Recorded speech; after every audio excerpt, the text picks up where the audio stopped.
Так, сейчас находимся у генерального директора Якутлесресурса Джилстан Иванович Хон. Джилстан Иванович, расскажите, пожалуйста, немножко историю создания Якутлесресурса и функции вашей организации. Добрый день. Якутлесресурс создан на распоряжение правительства Республики в 2007 году, когда в то время было изменение в Лесном кодексе, это разделение хозяйственных функций и контрольных функций, то есть были лесхозы, а сейчас уже лесничество и отдельно ГАО Якутлесресурс. Мы занимаемся полностью хозяйственными вопросами, то есть в рамках лесного плана лесохозяйственными мероприятиями, ну как все жители Якутии знают, это противопожарные разрывы, мелиоризованные полосы мы готовим, потом санитарные рубки, противопожарные выжигания и так далее, и так далее. Это мы в рамках государственного задания мы делаем. И, конечно же, тушение лесных пожаров в наземной зоне ответственности.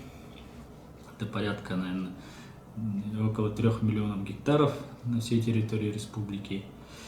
И у нас 22 филиала по всей республике. В основном сосредоточены это они в центральной части республики, потом Заречной, Вилюйской группе районов, да, и южной группе районов. На севере у нас создаются временные лесопожарные станции на пожароопасный сезон. Вот в 22 филиалах у нас сосредоточены в филиалах 193 штатные единицы у нас работает, да? В целом у нас 252 вместе с центральным аппаратом в городе Якутске. Бухгалтерия централизованная, работа все координируется с города Якутска. Вот. В этих 22 филиалах у нас 3 большие филиала, это лесопожарные станции третьего типа, это у нас в Алдане, в Алекме и в городе Якутске. А все остальные уже как бы количественно и в техническом отношении немножко меньше, поэтому сил и средств, конечно же, не хватает, людей не хватает, но это я позже, может быть, остановлюсь, а так, то, что на всю территорию республики 193 человека, это совсем мало. Вот. Мы занимаемся также мобилизацией местного населения, мобилизацией техники на всей территории, в том числе наземные, авиационные, в зоне контроля. Да. Надо сказать, что вот все северные территории удаленные, они относятся к зоне контроля. И мы тушим лесные пожары только приближенные к населенным пунктам. Помните, наверное, да, что вот позапрошлом году мы тушили крупные лесные пожары в Верхоянском районе, да, Батагае. У нас отряд там работал почти 2 месяца. И в прошлом году в Момском районе мы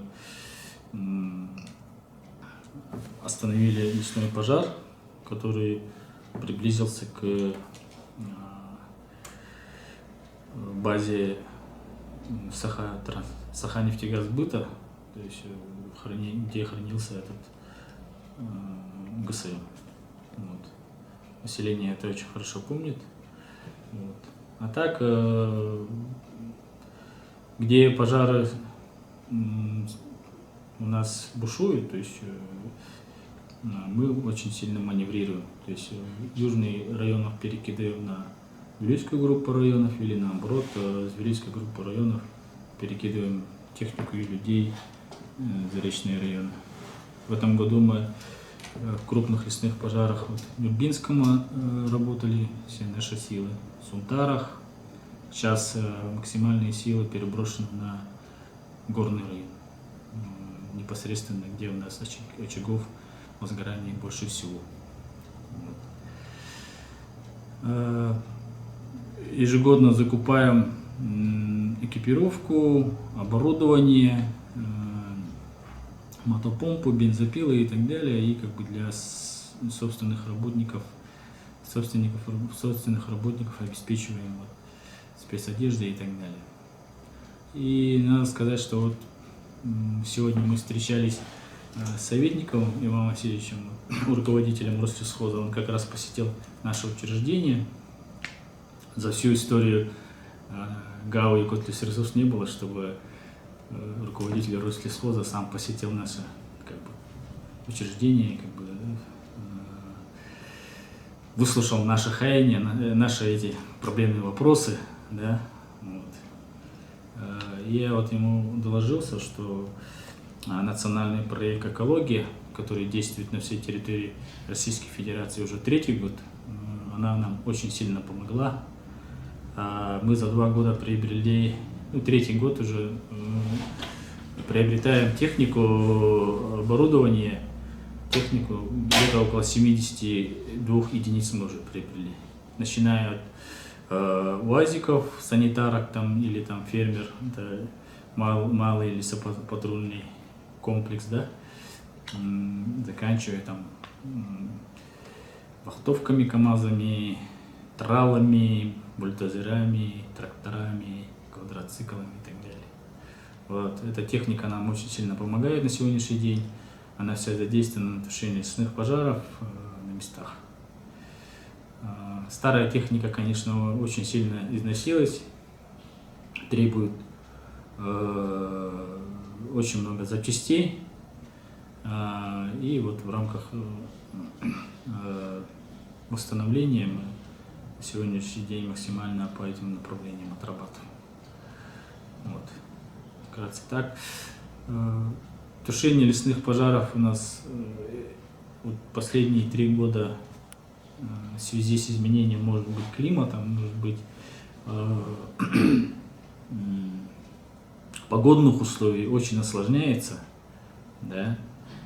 Температурная нагрузка очень большая, то есть 32, 34, до 36 градусов по Цельсию, и очень долго нету осадков. Вот. В течение месяца, 1,5 месяцев. И вот начиная с середины июня, начала июня, очень много грозовых разрядов, сухих гроз.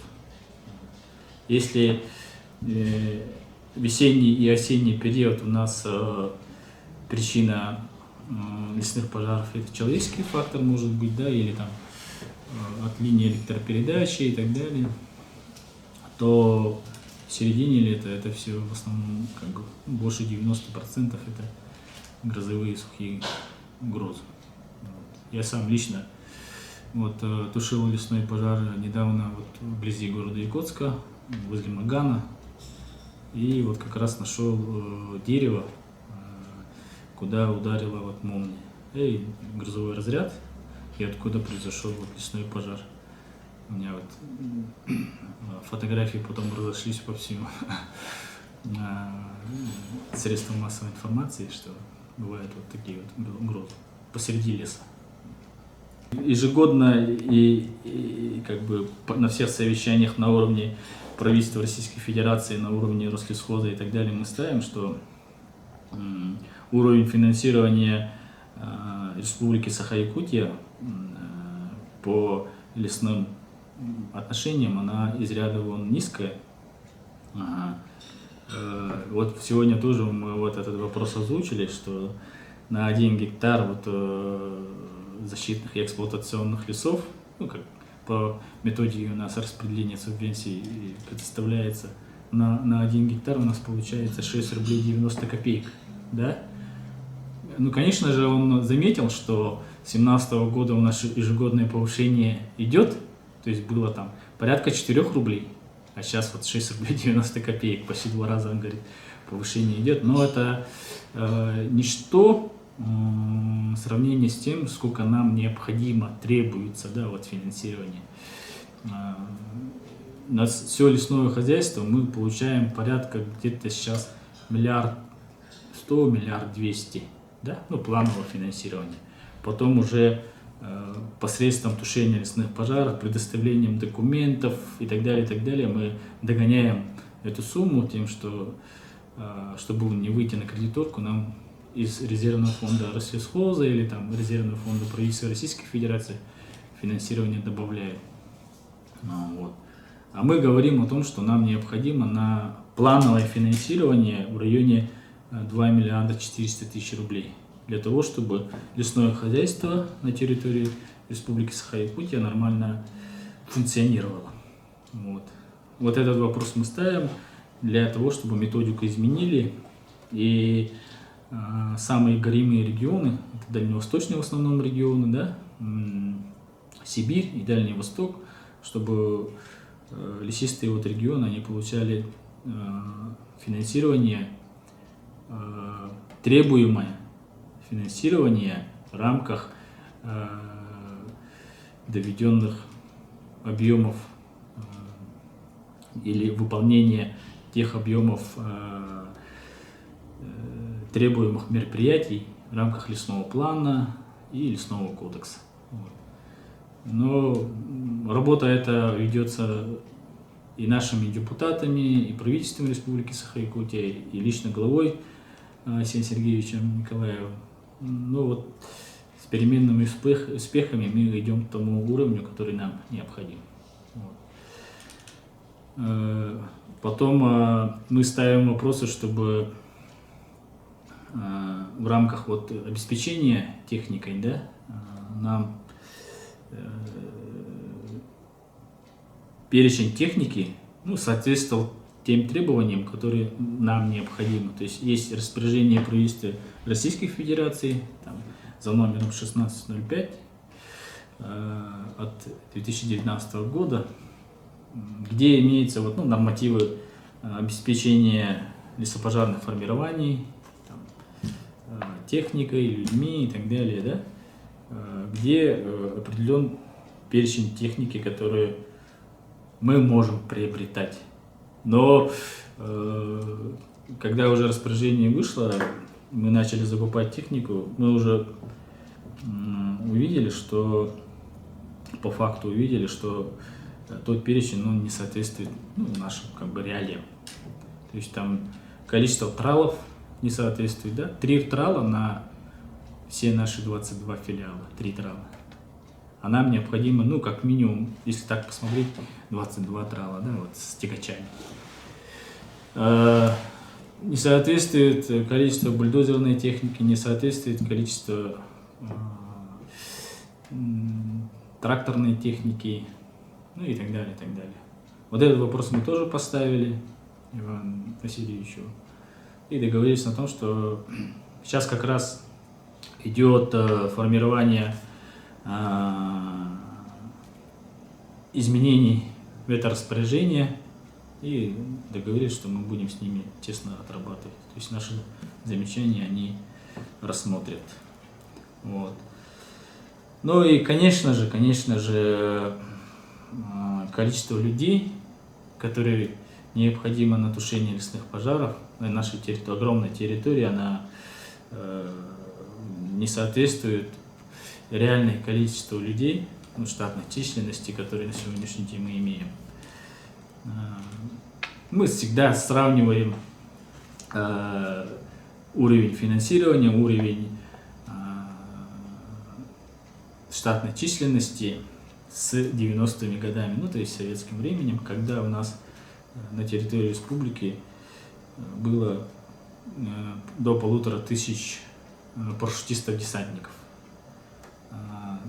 И тогда таковой наземной службы не было, но даже если мы прибавим парашютистов-десантников, которые на сегодняшний день в авиалесохране имеется, и плюс наше количество, то оно в разы меньше, чем было в советское время.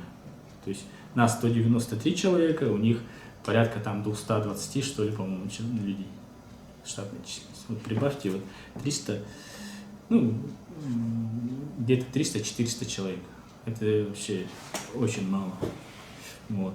А когда, как вот в рамках норматива, опять же, вот озвученного, да, 16.05, нас должно быть как минимум порядка 374, по-моему, там количество людей должно быть. А нас 193. Это постоянных работников. Вот.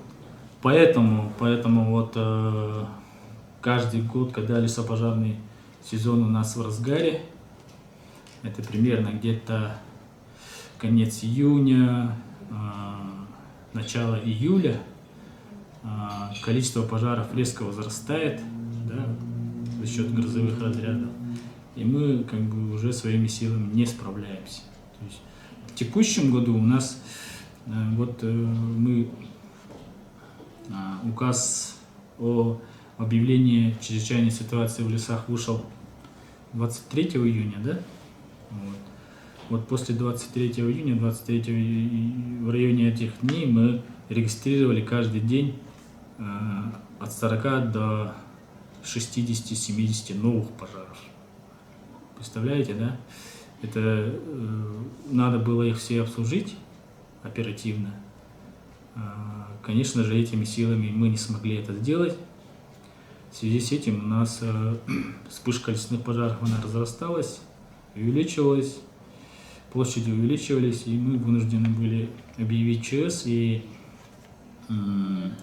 пригласить из других регионов парашютистов-десантников. Да? На сегодняшний день у нас на территории работает порядка 700 работников и федерального резерва, федерального ФУБО лесохрана, да, а также других регионов, там Хабаровска, с Ханты-Мансийска, с Приморья и так далее, и так далее. Вот. И вот перебазировка их вот, самолетом, да, потом их обратный на место дислокации уже перебазировка, это ложится на плечи уже субъекта.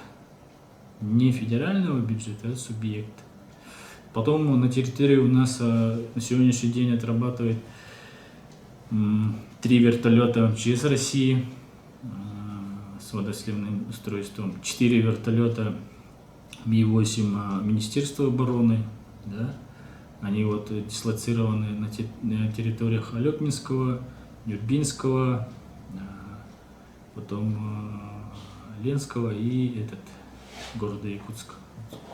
И вот сегодня прибыла авиация Минобороны Ил-76.